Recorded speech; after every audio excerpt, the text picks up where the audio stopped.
Famille, écoutez cette vidéo attentivement, partagez-la dans tous les groupes. Voilà. On va écouter quelqu'un ici et après je vais poursuivre mon allocution. On l'écoute et puis je reviens tout à l'heure. Ils ont diminué rien. Ils ont diminué le carburant, il n'y a personne pour parler de ça. Ils ont diminué riz. Moi-même, c'est avant-hier, ça, les garés à la station, ils ont mis carburant. Et puis, et puis les gars m'ont dit oui, qu'ils ont diminué carburant. Et puis, ils ont diminué riz encore, il n'y a personne pour parler de ça. Mais si on avait augmenté riz, ben, carburant net là.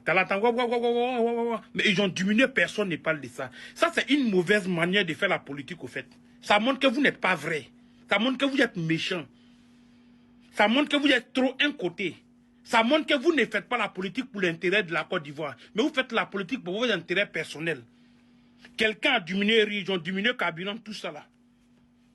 Personne ne parle de ça. Ça dit, ça c'est une mauvaise manière de faire la politique. La personne a fait du bien ou il a fait du mauvais ou on s'en fout, il n'a qu'à dégager. Non, c'est une mauvaise manière de faire la politique ça là. On ne fait pas la politique avec les émotions. On ne fait pas la politique avec la haine. On ne fait pas la politique quand même. Ils ont diminué riz, carburant. Ah, ouais, bon, ok, on a bavardé, mais ils ont diminué riz, ils ont diminué carburant. Non, vous faites comme rien ne s'est passé. Vous n'allez jamais communiquer le bon nom de ce monsieur-là aux gens. Vous êtes assis en France, à Paris, dans le coin là. Et puis vous poussez ceux qui sont au pays à la mort. Ce n'est pas vous. C'est ceux qui sont bêtes et à l'eau dans leur tête là, qui vont vous suivre. La réalité est si terrain. Si vous êtes vraiment déterminé, que vous êtes engagé là, venez ici, vous allez faire le combat avec nous. Allô, Kungulu Magnou. Ok. D'abord, on va te répondre d'abord. On va aller voir, hein? On va aller voir le riz. Combien le riz coûtait quand Gbagbo quittait le pouvoir. On va aller voir et puis je reviens tout à l'heure. Ok. On va lire. Programme alimentaire mondial. On va lire. Voilà, note mensuelle sur l'évolution des prix du marché en Côte d'Ivoire, septembre 2011. La tendance à la hausse des prix des céréales, voilà, s'est poursuivie pendant le troisième trimestre de l'année 2011 à Man-Ouest, tandis qu'il était à 298 francs sur la période 2006-2010. Voilà. Le riz était à 298 francs sur la période 2006-2010. Voilà. Le prix plafond du riz importé a atteint 400 francs en 2011. Voilà. 2006-2008 là. 2006-2008, c'était à 298 francs.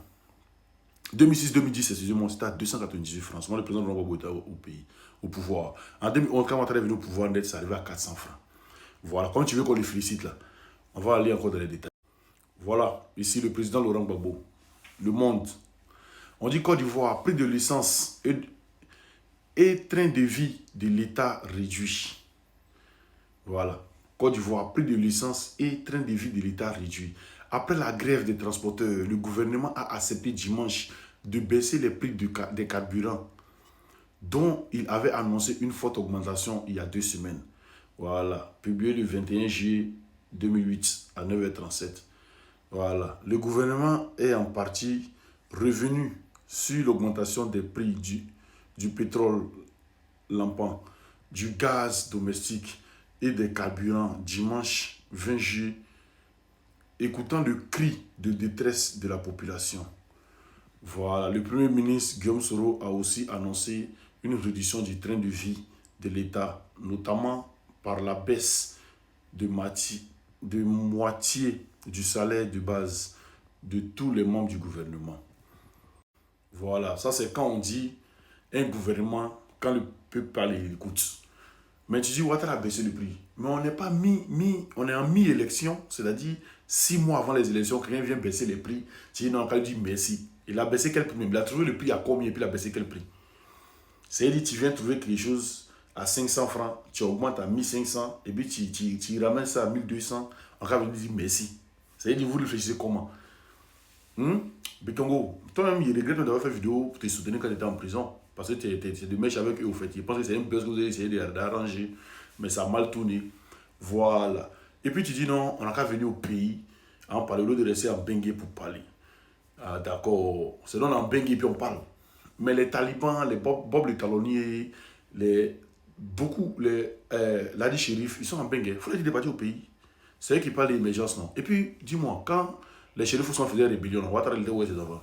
Quand Ouattara s'est frappé sur le pouvoir moribond, il est tombé, il était où? Il pense qu'il était en bengue. Hein? Si tu n'as rien à dire là, il faut manger, tu vas dormir. Hein? Tu as compris ou pas? Voilà, la prochaine fois, il serait très, il s'est fait tard. Sinon, la prochaine fois, il serait très désagréable. Tu vas pas gros. Tu vas pas être fou. On a ensemble, mais ce sont les bobos, je vois. Donc, vous n'avez rien à dire là, fermez vos gueules. Bouffez, fermez vos gueules. Sinon, on a toutes les preuves ici. On a toutes les preuves ici. Vous ne pouvez pas vous comparer à la gouvernance du président Laurent Gbagbo, malgré que le pays est divisé en deux. Vous ne pouvez pas. Voilà. Prix de là, tant de Gbagbo là, le kilo était à 200 quelques francs. Quand Ouattara est venu en 2011, il a augmenté. En septembre, il a augmenté, il est arrivé à 400 francs. On ne peut pas distraire l'homme ici. Vous voyez, depuis, l'essence a augmenté, tout a augmenté dans le pays là. Les gens parlent. Il y a qu'à écouter quelqu'un, il n'a pas écouté quelqu'un. Depuis 2023, si je ne me trompe pas, 2022, 2023, tout a augmenté dans le pays là. Mais est-ce qu'il a. On parle de la CIE. Les gens ont cassé les maisons sur les dédommagements. Pourquoi ils disent ça? Naloman là. Toi, on se prend 2 jours, il ne faut pas t'inquiéter, on se prend 2 jours, t'inquiète même pas.